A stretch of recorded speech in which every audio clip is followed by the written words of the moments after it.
Imagine schlepping your entire fortune around in a sack that weighs more than, well, you. Not ideal. I don't know about you, but I have a bad back, and that would kill me. Sure, back in the day, coins were all the rage. They were shiny, they were portable-ish, and hey, they could double as not very effective throwing weapons in a pinch. But coins have a dark side. Not literally. Sometimes literally. They were heavy, they were easy to lose or steal. Damn you, Robin Hood! And frankly, they weren't exactly the height of fashion. That's where paper money slips in. A revolutionary invention that would change the way we do business forever.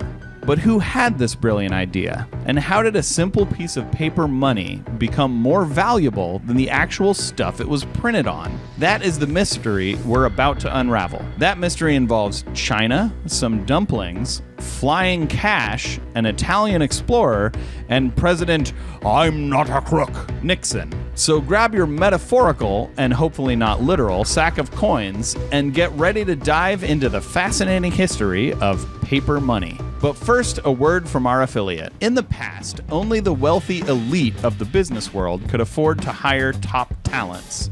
They knew where to meet these guys, and they had the means to pay them. Everyday people like you and me, on the other hand, couldn't even compete.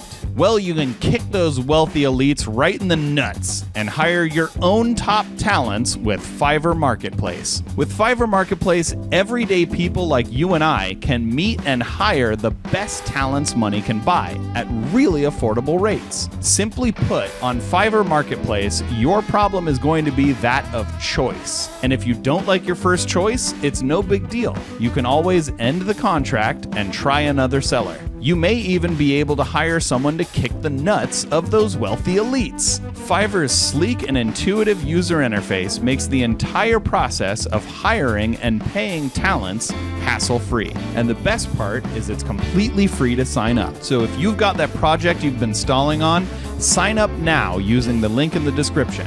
Just click the link and you can start working with the same talents trusted by companies including Google, Meta, and Netflix. No nuts were harmed in the making of this video. Now back to our story. So how exactly did we get from back-breaking coin sacks to the paper money we know and love today?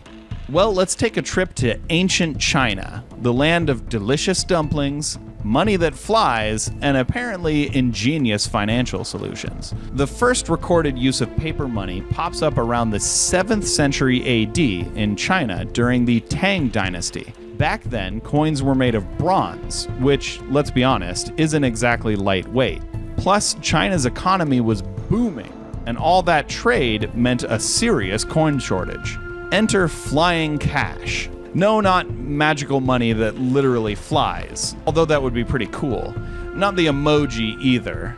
And not the money flying out of your wallet because of your many, many expenses due to ever-increasing cost of living, but the same exact salary.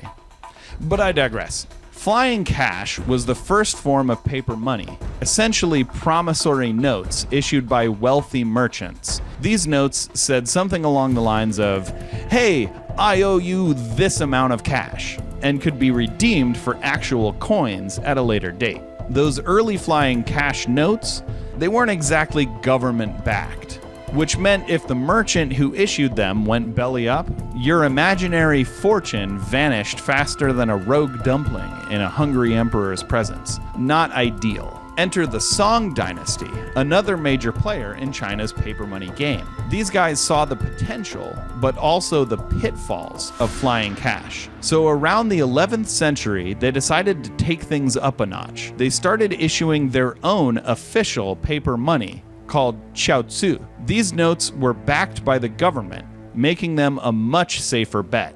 Plus, they had fancy seals and stuff to deter counterfeiters. Although, let's be honest, even fancy seals couldn't stop a truly determined forger with a bucket of ink and a cunning plan. The Qiaozu were a smash hit. People loved the convenience. Businesses boomed. And the Song Dynasty became the envy of paper money enthusiasts everywhere. They even had dedicated factories churning out these little slips of financial wonder. But like all things, the Qiaozu party eventually came to an end. See, the Song dynasty got a little too trigger happy with the printing press. Too much paper money floating around meant its value started to plummet. Inflation, folks, it's a thing, even in ancient China. So the Song dynasty learned a valuable lesson. Don't go overboard with the paper money printing press. They eventually scrapped the qiaozi, but the idea of paper money itself wasn't going anywhere. The concept spread westward on the Silk Road, along with everything else China sent to Europe on the Silk Road. By the 11th century, paper money was making waves in the Middle East. Here it was called fiat money, which basically means the government said, this piece of paper is valuable, trust us. And guess what? People did. Well, some people did. Others were still a bit skeptical of the whole money made of paper thing. Europe took even longer to warm up to paper money. Maybe it was all those years of jingling coins in their pockets, or perhaps the lack of a satisfying clink when you paid for your ale with a piece of paper. Whatever the reason, Europe stuck with coins for a good long while. Enter Marco Polo, the intrepid Venetian explorer. Remember him? The guy who brought back stories of spices, silks, and a mysterious land where noodles flowed like rivers? Okay, maybe not that last one. Well, Marco also stumbled upon something truly mind-blowing during his travels in 13th century China. Paper money! According to Marco's accounts, the Chinese were using these strange slips of paper instead of coins. He called it the bark of trees made into something like paper, which wasn't the most catchy description. But hey, the guy wasn't a marketing whiz. Back in Europe, Marco's tales of paper money were met with skepticism. Money made of paper? Sounds like something out of a bad dream, people scoffed. Little did they know this bad dream was actually the future of finance. While Marco Polo may not have single-handedly brought paper money to Europe, his accounts definitely sparked some curiosity. It probably took a while for the idea to catch on, considering the whole trusting a piece of paper thing. But hey, every financial revolution starts somewhere, right? Eventually, even Europe caved to the convenience of paper money. By the 17th century, banks were issuing their own paper notes, promising to exchange them for actual gold or silver if you really, really wanted it. This led to the rise of central banking, which is a whole other financial rabbit hole we can explore another time. But what about good old North America, you ask? The American colonies, ever the trendsetters, were all about paper money. They even printed their own during the Revolutionary War. And who do you think signed some of that early American paper money? Yep, you guessed it, Benjamin Franklin. America's original money bags with a shockingly good side hustle. Paper money continued to evolve, adapting to the ever-changing economic landscape.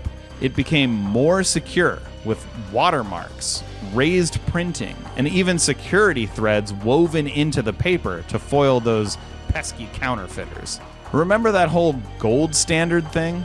Yeah, that financial fiesta where the value of your paper money was tied to a giant pile of shiny rocks some government squirreled away in their vault. Well, let me tell you, it was about as practical as wearing a full suit of armor to a pool party.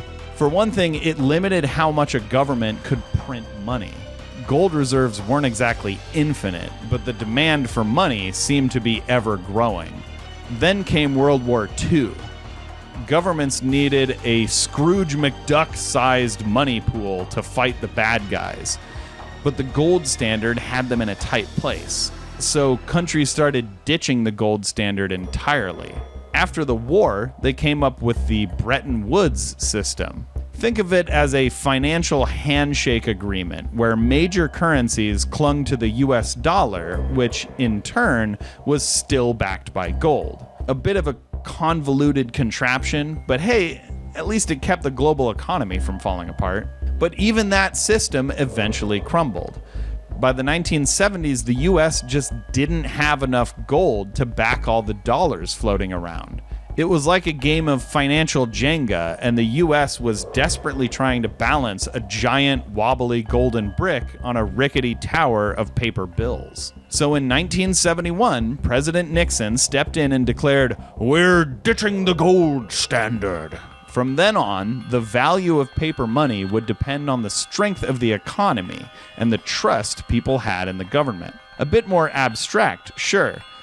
But hey, at least it wasn't limited by a shiny yellow metal that was never around when you needed it. And then came the digital revolution. Paper money started facing some serious competition with its younger, high-tech cousin, digital currency. These days, we can tap, swipe, and click our way through purchases without ever touching a single bill. But we'll save that for our next video. Don't write the obituary for paper money just yet. It's still a major player in the global economy, and for good reason. There's a certain comfort and anonymity associated with cash.